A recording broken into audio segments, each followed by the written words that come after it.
What did you see?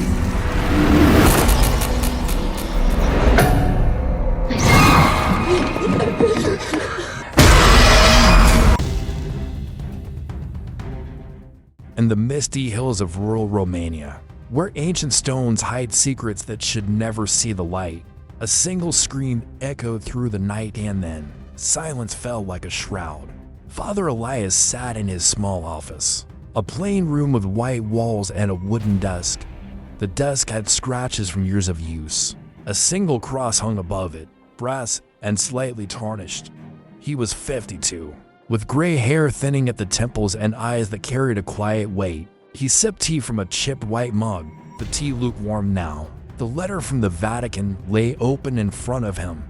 It was written on thick, cream-colored paper, the kind they use for important matters. The words were formal, reports of unnatural events at St. Agnes Abbey in Romania. 2 monks dead in strange circumstances. The Vatican needed someone to investigate. Elias was chosen. He read the letter twice, his fingers tracing the edge of the paper. He didn't want to go. Romania was far, and he liked his routine morning prayers, helping parishioners, reading history books in the evening. But duty was duty. He packed a small suitcase, black clothes, a Bible, a notebook, and a pen. The suitcase was old, with a broken zipper. He had to tug hard to close that at the airport. He met Sister Anna. She was 24, new to her vows as a novice. Her black habit was crisp, her brown hair tucked neatly under her veil. She smiled nervously. When they shook hands, Father Elias, she said, her voice soft, "I'm ready to help." Her eyes said she wasn't sure. The flight was long, 8 hours. Elias sat by the aisle, Anna by the window. He read a book about medieval churches. The pages yellowed. Anna stared at the clouds, white and endless. They didn't talk much. The plane seats were narrow, the air dry. A baby cried a few rows back. When they landed in Bucharest, it was raining. The rain was light, tapping on the windows of the car waiting for them. The driver, Ian, was a local man in his 40s. He had a thick mustache and wore a wool cap. He nodded when they got in, but said little. The drive to the Abbey took 4 hours, through winding roads and green hills. Trees lined the path, their branches heavy with wet leaves. Once, a cow stood in a field, chewing grass. Staring as they passed, St. Agnes Abbey appeared as the sun dipped low. It was a massive stone building, gray and weathered, with tall walls and narrow windows. Vines clung to the sides, curling like fingers. The iron gate was rusty, creaking as Ian pushed it open. The courtyard inside was empty, just cracked stone and patches of grass. A faint mist hung in the air. Father Gregor, the abbot, greeted them. He was old, maybe 70, with white hair and a thin face. His hands were cold when he shook theirs. "Welcome," he said, his voice low, almost swallowed by the wind. He led them inside. The halls were dim, lit by flickering lamps. The air smelled of dust and old wood. Their rooms were small bare walls, a bed with a thin mattress, a table with a candle and a lamp. Elias unpacked his suitcase, placing his Bible on the table. Anna did the same in her room, her hands moving slowly. Dinner was simple, vegetable soup with carrots and potatoes served with crusty bread. They ate in a long room with a wooden table. The monks, only 6 of them, sat quietly. Their faces were lined, their eyes avoiding contact. Gregor talked about the abbey's history. Built in 1423, he said, survived wars, fires, time. But he didn't mention the deaths. After dinner, Elias and Anna walked the main hall. The floor was stone, cold through their shoes. Paintings lined the walls, saints with faded faces, angels with chipped halos. Anna stopped at one, a woman in a black veil. "Who's this?" she asked. "Gregor, passing by," said Sister Valeria. "Long ago." He didn't stop to explain. That night, Elias lay in bed, listening to the rain. The roof creaked above him. He thought of home, his quiet church. Anna, in her room, prayed before sleeping. Her bed was hard, the blanket thin. She wondered why she was chosen for this. The next morning, they began their work. Breakfast was bread and cheese, the cheese soft and tangy. They explored the abbey, starting with the main chapel. It had high ceilings and rows of pews, dusty from disuse. The altar held unlit candles and a silver cross. Elias took notes in his small black notebook, writing in neat, small letters. Anna followed, carrying a flashlight. They spoke to Brother Tomas, an old monk with a hunchback. He said he heard whispers at night, like voices in the walls. Just the wind, he added, but his hands shook. Another monk, Brother Luca, said he saw shadows moving in the halls, but he shrugged it off. Old eyes. He muttered. They found the library, a room with tall shelves and hundreds of books. The books were old, some with leather covers falling apart. Elias pulled one down, blowing dust off the spine. It was about the abbey's founding. It mentioned Sister Valeria, a nun who lived there in the 1400s. She was devout, it said, but strange things happened around her. Elias read aloud to Anna, his voice steady. Anna listened, her fingers twisting the edge of her habit. Lunch was more soup, this time with beans. They ate in silence, the clink of spoons loud in the room. Afternoon brought more walking. The abbey had many rooms, some locked, some empty.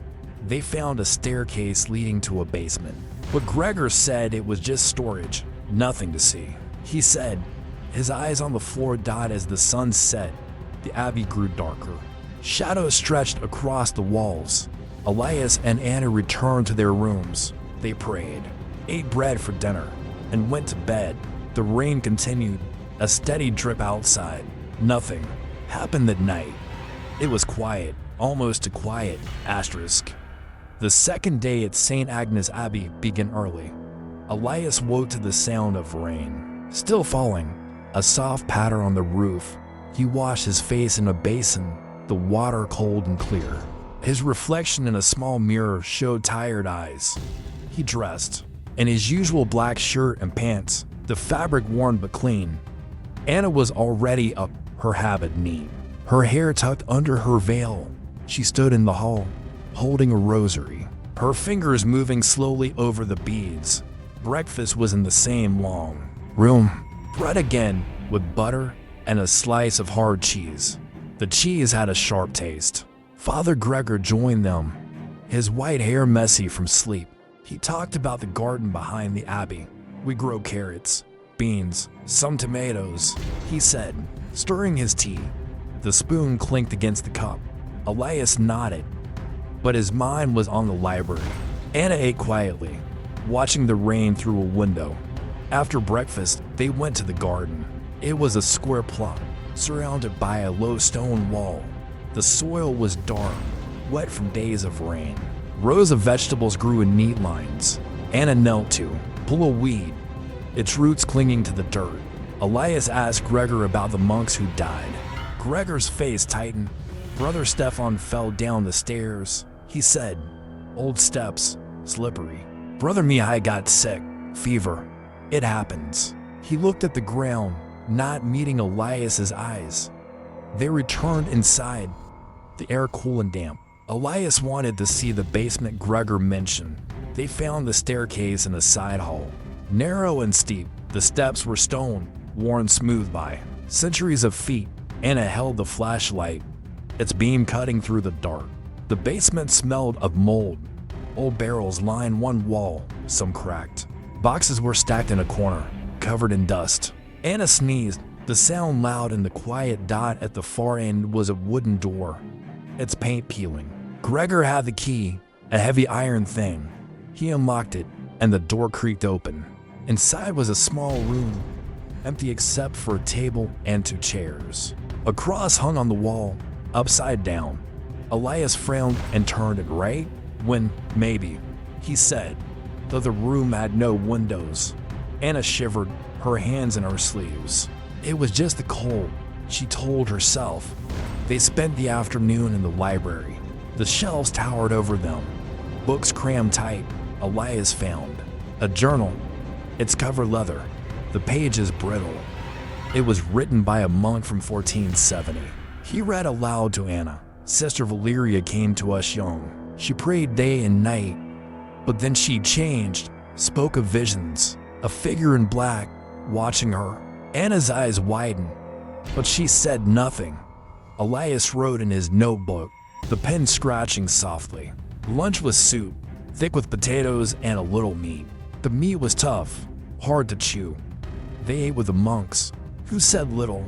Brother Tomas, the old one, stared at his bowl. Brother Luca cleaned his glasses with a cloth. The others kept their heads down. Not after lunch, they explored more rooms. One was a small chapel, unused, with dusty pews and a cracked altar. A painting of the Virgin Mary hung crooked. Anna straightened it. The air felt heavy, light before a storm. Elias checked his watch. 3 p.m. They walked the grounds next, past the garden to a cemetery. The graves were old, stones tilted, names faded. One stood out, Sister Valeria, 1452 to 1478. Anna traced the carved letters with her finger. The stone was rough, moss growing in the cracks died as the sun set. The abbey grew darker. Shadows stretched long in the halls. Dinner was bread and cheese again, with apples from the garden. The apples were sour. Gregor talked about the weather, how the rain might stop tomorrow. Elias and Anna nodded. Tired, that night, Elias couldn't sleep. He lay in bed, the blanket thin. Around midnight, he heard a sound like a whisper, soft and distant. He sat up, listening. It came again, like someone saying his name. He got out of bed, his feet cold on the floor. He opened his door. The hall was empty, lit by a single lamp. The whisper stopped. He went back to bed, telling himself it was the wind. Anna slept better, but had a dream. She saw a woman in a black veil, standing in the courtyard. The woman's face was hidden, her hands folded. Anna woke, her heart beating fast. She prayed until she fell back asleep. The next morning, they met for breakfast. Elias mentioned the whisper. Anna said nothing about her dream. They ate bread and drank tea. The day stretched ahead. Another round of searching, reading, waiting. The abbey felt bigger, emptier. The rain kept falling. Asterisk the third day at St. Agnes Abbey dawned gray. The rain lighter, but still falling. A faint drizzle that clung to the windows. Elias woke stiff, his back aching from the thin mattress. He splashed cold water on his face from the basin, the chill waking him fully. He dressed in his usual black clothes, the shirt slightly wrinkled now. Anna was already in the hall, her habit neat, her eyes tired. She held a small prayer book, her thumb marking the page. Breakfast was the same, bread, butter, and cheese, with weak tea in chip mugs. Father Gregor sat with them, stirring sugar into his cup. The spoon scraped the bottom. He talked about the abbey's bell, how it hadn't rung in years. Rope broke, he said. No one climbs the tower to fix it. Elias nodded, his thoughts on the library. Anna sipped her tea, her mind elsewhere. After breakfast, they went back to the library. The room felt colder today, the air thick with dust. Shelves loomed high, books stacked unevenly. Elias pulled down another volume. Its cover cracked leather, the title faded. It was a record of the abbey's nuns from the 1400s. He found Sister Valeria's name again. The text said she was devout, prayed for hours, but later became strange. She spoke of a shadow that followed her. Elias read aloud. Anna leaned closer, her breath catching. The page mentioned Valeria's visions grew darker, of a figure in a black veil, whispering her name. They found a box under a table, wooden and heavy. Inside were letters, yellowed and tied with string. Anna untied them carefully, the paper crinkling. The letters were in Valeria's handwriting, small and slanted. One read, "It watches me at night. Its eyes are empty, I pray, but it does not leave." Elias copied the words into his notebook, his pen moving slowly. Anna felt a chill. But the library was drafty. They spoke to Brother Tomas again. He sat in a corner of the dining hall, his hands folded. "I heard it again last night," he said, his voice low. "Whispers in the walls." He looked at the floor, his fingers trembling. Brother Luca, nearby, rolled his eyes. "Old man's ears," he said.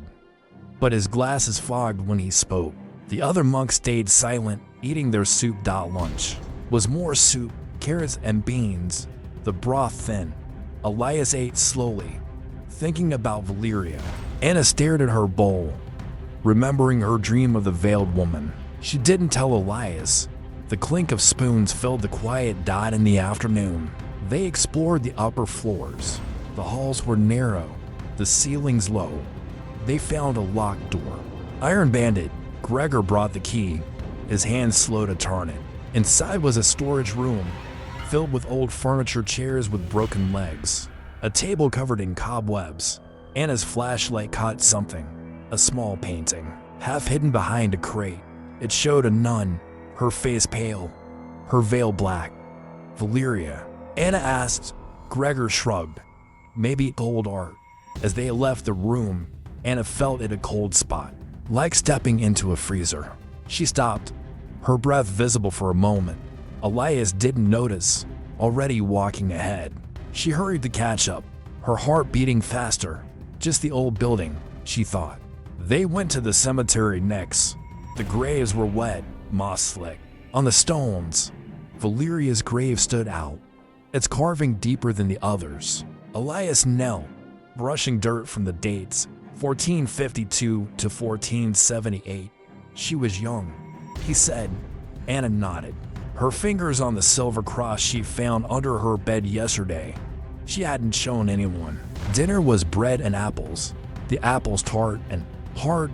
Gregor talked about the village nearby, how it had a market on Sundays. Elias listened, but his mind was on the letters. Anna ate quietly, her thoughts on the cold spot. The monks left early, their footsteps echoing. That night, Elias prayed in his room, kneeling on the hard floor. He asked for guidance, for clarity. The abbey felt heavy, like it was watching. He heard the whisper again, faint, like a name carried on the wind. He opened his door, saw nothing but shadows. He went back to bed, the blanket too thin. Anna couldn't sleep. She sat up, her prayer book open. Around 2 a.m., she saw a shadow moving across her wall, tall and thin, like a person. No one was there. The lamp flickered, then steadied. She clutched her cross, praying until her eyes grew heavy. Morning came. They met for breakfast. Bread and cheese again. Elias mentioned the whisper. Anna hesitated, then said, "I saw a shadow last night." Elias frowned, writing it in his notebook. "We'll keep looking," he said. The day stretched ahead, more rooms to check, more books to read. The rain slowed to a mist, but the abbey stayed cold. The fourth day at St. Agnes Abbey felt heavier, though nothing much had changed. The rain had stopped, leaving the air damp and cool. Elias woke to silence. The absence of dripping water strange after days of it. He washed his face in the basin. The water colder than yesterday. His reflection showed deeper lines around his eyes. He dressed in his black shirt and pants, the collar frayed now from wear. Anna was in the hall, her habit still neat, but her face pale. She clutched her prayer book, her knuckles white. Breakfast was bread, butter, and a slice of cheese, the same as always. The tea was weak, served in chip mugs. Father Gregor joined them, his white hair combed flat. He talked about the abbey's well, how it needed cleaning. Mud clogs it after rain, he said, stirring his tea. The spoon clinked softly. Elias nodded, his mind on the shadow and a mention. Anna ate slowly, her eyes on the table. Thinking of the cold spot. They decided to explore the tower today. Gregor led them to a narrow door in the main hall. The door was oak, its hinges rusted. It opened to a spiral staircase, the steps uneven stone. Anna held the flashlight, its beam flickering as they climbed. The air grew colder the higher they went.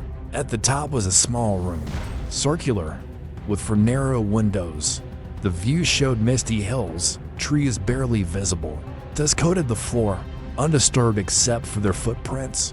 Elias looked out a window, seeing nothing but fog. Anna checked the corners, finding only cobwebs. Back downstairs, they returned to the library. Elias wanted to find more about Sister Valeria. He pulled down a book, its pages stuck together from damp. It was a chronicle of the Abbey's troubles in the 1470s. It mentioned Valeria again. She claimed a demon in a nun's form haunted her. The abbot tried to help, but she grew worse. Anna found another letter in the box from yesterday. Its ink faded. It read, "It stands at my door at night. I see its shadow. God help me." Her hand shook as she handed it to Elias. He wrote it down, his pen slow. Lunch was soup, potatoes and carrots, the broth watery. The monks ate in silence. Brother Tomas stared at his spoon, his hands unsteady. Brother Luca muttered about the cold, wiping his glasses. The others kept their heads down. Elias asked Gregor about the tower. "Used for storage now," Gregor said. "Nothing up there." His voice was flat-dot in the afternoon. They checked the old chapel again. The pews were still dusty, the altar cloth torn. Anna lit a candle, its flame small but steady. As they prayed, the air shifted. The candle flickered, though no wind came through. Elias looked up. A shadow moved along the wall, tall and thin, like a figure in a veil. It crossed the room and was gone. Anna gasped, her prayer book slipping to the floor. Elias stood, checking the doorway, empty. "Just a light," he said, but his voice wasn't sure. "They told Gregor." He frowned, rubbing his hands. "Old buildings play tricks," he said. "Shadows move." But he crossed himself when he thought they weren't looking. Dinner was bread and apples. The apples bruised and sour. Gregor talked about the village priest, how he visited last year. Elias listened, but his thoughts were on the shadow. Anna ate little, her fingers on the silver cross in her pocket. The monks left quickly, their footsteps fading. That night, Elias sat up, reading his Bible by lamplight. Around 1 a.m., he heard footsteps in the hall, slow and heavy. He opened his door, the hinge creaking. The hall was dark, the lamp at the end dim. Nothing moved. He waited, listening, but the sound didn't come again. He went back to bed, the blanket cold against his skin. Anna had another dream. The veiled woman stood in the chapel, her face hidden. She raised a hand, pointing at Anna. No words, just silence. Anna woke, sweating, her heart pounding. She prayed, clutching her cross, until dawn. That morning came, gray and quiet. Breakfast was bread and cheese, the tea cold. Elias told Anna about the footsteps. She nodded, her voice low. "I dreamed of her again," she said. Elias wrote it in his notebook, his pen scratching. "We'll keep searching," he said. The day loomed, more rooms to check, more books to read. The abbey felt colder, the air thick with something unspoken.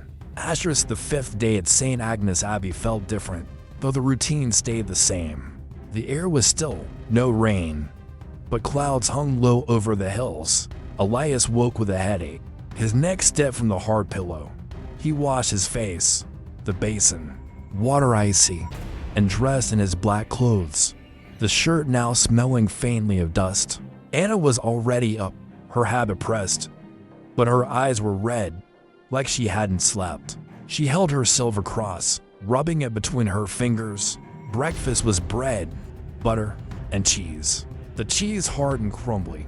The tea was lukewarm, served in the same chipped mugs. Father Gregor sat with them, his hands folded. He talked about the abbey's roof, how it leaked in heavy rain. "Needs fixing," he said, his voice tired. Elias nodded, his thoughts on the shadow. In the chapel, Anna ate little, her mind on her dream of the veiled woman pointing at her. They decided to try a ritual, something Elias found in a library book. It was a prayer of protection, meant to ward off evil. They needed candles, holy water, and a cross. Gregor helped them gather supplies from the main chapel. The candles were short, half-burned, and the holy water was in a small glass bottle, cloudy but usable. Elias carried his Bible, its cover worn smooth.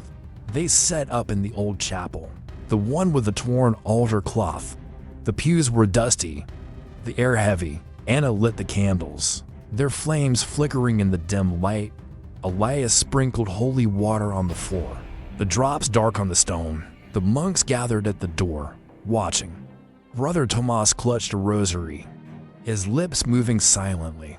Brother Lucas stood back, his glasses reflecting the candle light. The other 3 monks stayed close together, their faces pale. Elias began the prayer, his voice steady but low. The Latin words echoed in the small space.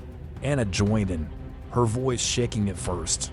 The air grew colder, the candles flickering harder. Then it happened. A figure appeared in the corner, near the altar. It was tall, dressed in a black habit, a veil covering its face. It stood still, like a statue, but the air around it felt wrong, heavy. Anna stopped praying, her breath catching. Elias kept going, his voice louder, gripping his Bible. The figure moved, slow, gliding toward them. Its veil shifted, showing a face pale to pale, with eyes like dark holes. Its mouth open, no sound, just a black gap. Anna dropped the holy water bottle. It didn't break but rolled across the floor. Elias raised his cross, the one from his room, and shouted the prayer's final words. The figure stopped, its head tilting. It made a sound, a low hiss, like air leaking from a pipe. The candles went out all at once.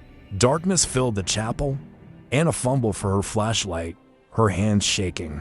The beam cut through the black, but the figure was gone. The monks muttered, crossing themselves. Gregor relit the candles, his hands unsteady. "It's her," he whispered, "Valeria's demon." They searched the chapel, finding nothing. The altar cloth was untouched, the pew still dusty. Elias wrote in his notebook, his pen scratching fast. Anna picked up the holy water bottle, her fingers cold. The monks left quickly, their footsteps loud in the hall. Lunch was soup, thin and tasteless, with carrots and a few beans. No one spoke. Brother Tomas stared at the wall, his hands still. Brother Luca cleaned his glasses twice. Elias ate slowly, his mind racing. Anna barely touched her food, her cross tight in her hand. In the afternoon, they went to the basement again. The stairs were slick, the air damp. They checked the small room with the upside-down cross. It was right side up now, but the air felt colder.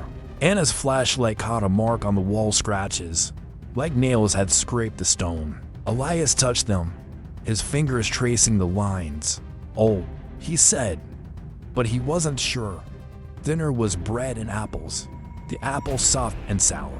Gregor said nothing, just ate. The monks were quiet, their eyes on their plates. Elias and Anna talked in low voices about the ritual, about the figure. "We need to try again," Elias said. Anna nodded, but her face was tight. That night, Elias couldn't sleep. He sat by his lamp, reading the ritual again. At 2 a.m., he heard a knock, soft, at his door. He opened it, heart pounding. No one was there. The hall was empty, the lamp at the end flickering. He closed the door, locking it. Anna dreamed again. The veiled figure stood in the basement, its black eyes fixed on her. It reached out, its hand bony and white. Anna woke, gasping, and prayed until morning. Morning came, gray and cold. Breakfast was bread and cheese, the tea bitter. Elias wrote in his notebook, his hand cramped. Anna told him about her dream. "It's getting stronger," she said. Elias nodded. "One more ritual," he said. The abbey felt smaller, like the walls were closing in. The 6th day at St. Agnes Abbey was cold, the sky a flat gray over the hills. Elias woke exhausted, his eyes burning from lack of sleep. He washed his face in the basin, the water so cold it stung. His black shirt was wrinkled, the cuffs frayed. Anna was in the hall, her habit neat, but her face drawn, shadows under her eyes. She held her silver cross, her fingers never still. Breakfast was bread and cheese. The cheese dry and tasteless. The tea was cold, served in chip mugs. Father Gregor sat with them, his hands clasped tightly. He didn't speak, just stared at his plate. The monks were down to for now Brother Tomas, Brother Luca, and to others. One had left in the night, leaving a note about fear. Elias asked Gregor about it. He was old, Gregor said, his voice flat, scared easily. Anna ate nothing, her hands in her lap. They planned a final ritual, stronger than the last. Elias found it in the library, in a book with a broken spine. It was an exorcism prayer, meant to banish demons. They needed more candles, holy water, and all the monks to join. Gregor gathered supplies, his movements slow. The candles were stubs, barely enough. The holy water was in the same cloudy bottle. Elias carried his Bible, Anna her cross. They chose the main chapel this time, bigger than the old one. The pews were polished but empty. The altar bare except for a silver cross. They set up in a circle, candles lit. Their flames weakened the dim light. The monks stood close, their faces pale. Brother Tomas prayed softly, his rosary clicking. Brother Luca adjusted his glasses, his hands shaking. The others stared at the floor. Elias began the prayer, his voice loud in the quiet. The Latin words filled the chapel, echoing off the stone walls. Anna joined in, her voice steadier now. The air grew heavy, like a storm was coming. The candles flickered, their light dancing on the walls. Then, the figure appeared near the altar, tall, in a black habit, its veil hiding its face. It stood still, but the air around it felt wrong, like it pulled at their breath. Elias raised his Bible, reading faster. Anna held her cross high, her voice firm. The figure moved, slow, toward the circle. Its veil lifted slightly, showing those black, empty eyes. A low sound came, like a sigh mixed with a hiss. The monks stepped back, but Elias shouted at them to stay. Brother Tomas dropped his rosary, the beads scattering. Anna sprinkled holy water, the drops hissing as they hit the floor. The figure stopped, its head tilting. It raised a hand, bony and pale, pointing at Gregor. He gasped, clutching his chest, and fell to his knees. Elias kept praying, his voice hoarse. Anna stepped forward, her cross shaking in her hand. The figure screamed a low, grinding sound, like stones scraping. The candles went out, plunging the chapel into dark. Anna's flashlight clicked on, its beam weak. The figure was gone. The air felt lighter, but still cold. Gregor was breathing, his face gray. It touched me, he whispered. The monks helped him up, their hands trembling. Elias checked the chapel, finding nothing but the scattered rosary beads. He wrote in his notebook, his pen nearly out of ink. They ate lunch in silent soup, thin and bland, with a few carrots. No one spoke. Brother Tomas stared at the wall, his hands still. Brother Luca left early, saying he needed air. Elias and Anna talked quietly. It's gone, Elias said, but his voice wasn't sure. Anna nodded. Her cross still in her hand died in the afternoon. They packed. Elias folded his clothes, his suitcase heavier now with books. Anna tucked her prayer book and cross into her bag. They walked the abbey one last time, checking the library, the chapel, the basement. The scratches on the basement wall were still there, unchanged. The air felt normal, or as normal as it could. Gregor saw them off. His face was tired, his eyes avoiding theirs. Thank you, he said, his voice low. The monk stood in the courtyard, watching as Ian drove Elias and Anna away. The road was muddy, the hills green but silent. At the airport, they waited for their flight. Elias read his Bible, Anna prayed silently. The plane was late, the seats uncomfortable. Back home, Elias sent a report to the Vatican. Simple, factual, strange events, rituals performed, entity gone. Anna returned to her convent, her cross always with her. The abbey stayed quiet, or so they heard, but sometimes Elias wondered if the whispers still lingered in those stone halls.